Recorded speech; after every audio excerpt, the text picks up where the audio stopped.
আজকের মজার গল্প ইলিশ মাছ রহস্য।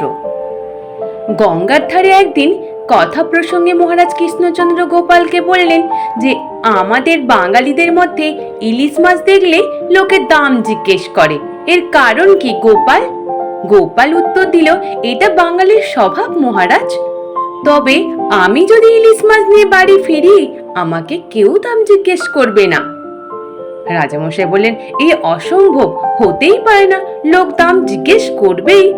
গোপাল মহারাজকে কৃষ্ণচন্দ্রকে বললেন, আমি নদীর ধার থেকে হাতে করে বাড়ি পর্যন্ত ইলিশ মাছ নিয়ে যাব, আমায় কেউ একেবারেও দাম জিজ্ঞেস করবে না। আমি হলপ করে বলতে পারি, পরখ করে দেখতে পারেন না মহারাজ। মহারাজ কৃষ্ণচন্দ্র বলেন, তা অসম্ভব, লোকালয় দিয়ে ইলিশ মাছ হাতে করে নিয়ে গেলে কেউ না কেউ তোমায় দাম জিজ্ঞেস করবেই, না করেই তো পারে না। আমি আজ পর্যন্ত সব সময় দেখে আসছি এবং শুনেও আসছি। গোপাল আবার জোর গলায় বললে, ইলিশ নিয়ে আমি নদীর পাড় থেকে লোকের ভিড়ের মধ্য দিয়ে বাড়ি পর্যন্ত যাব, আমার কাছে একবারও কেউ দাম জিজ্ঞেস করবে না, দেখতে পারেন। মহারাজ কৃষ্ণচন্দ্র অন্য বন্ধুরাও বললেন, এ হতেই পারে না, দাম অবশ্যই জিজ্ঞেস করবে, না করে হতেই পারে না। গোপাল বলল, তর্কাতর্কি করে লাভ নেই, আমি হাতে হাতে প্রমাণ করতে চাই।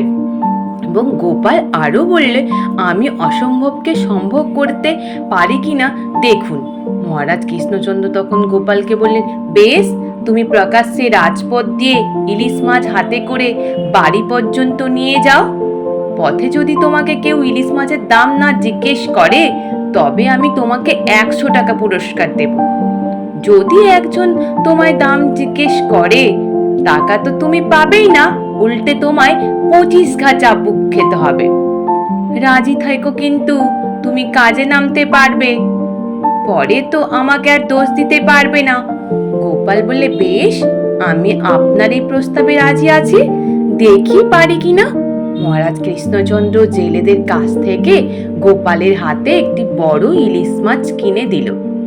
ঠিক হলো, মহারাজের তরফ থেকে দুজনে বিশ্বাসী লোক সত্যাসত্য যাচাই করার জন্য গোপালের বাড়ি পর্যন্ত গোপালকে অনুসরণ করে পিছু পিছু যাবে, যাতে গোপাল ফাঁকি দিতে না পারে। কথা মতো ইলিশ মাছ হাতে ঝুলিয়ে লোকালয়ে পা দেবার আগেই কিন্তু গোপাল একটা গাছের নিচে পরনের কাপড়খানা পাগড়ির মতো করে মাথায় বেঁধে নিল, কপালে কিছু কাদা মেখে নিল, তারপর সেই বড় ইলিশ মাছটি নিয়ে বাড়ির পথ ধরল এবং কোনো দিকে না তাকিয়ে চলে যেতে লাগলো। তাই দেখে লোকে ভাবলো গোপাল পাগল হয়ে গেছে, নানা রকম ঠাট্টা বিদ্রুপ করলো বটে, বাচ্চারা দু একটা ঢিলও ছুঁড়ল, কিন্তু পথের কোনো লোক তার কাছে একবারও ইলিশ মাছের দাম জিজ্ঞেস করলো না। বাড়ির কাছাকাছি এসেই গোপাল মাথা থেকে কাপড়টা খুলে নিয়ে কোমরে জড়িয়ে চট করে বাড়িতে ভেতরে ঢুকে পড়ল। গোপালের পাগলামি দেখে এবং বাড়িতে ঢুকতেই দেখে কিছুক্ষণ পরে মহারাজ বিশ্বাসী লোকেরা যে যার বাড়ি চলে গেল। মহারাজ কৃষ্ণচন্দ্র বিশ্বাসী সঙ্গীদের মুখে সব ব্যাপারটা শুনে অবাক ও হতবাক হয়ে গেলেন।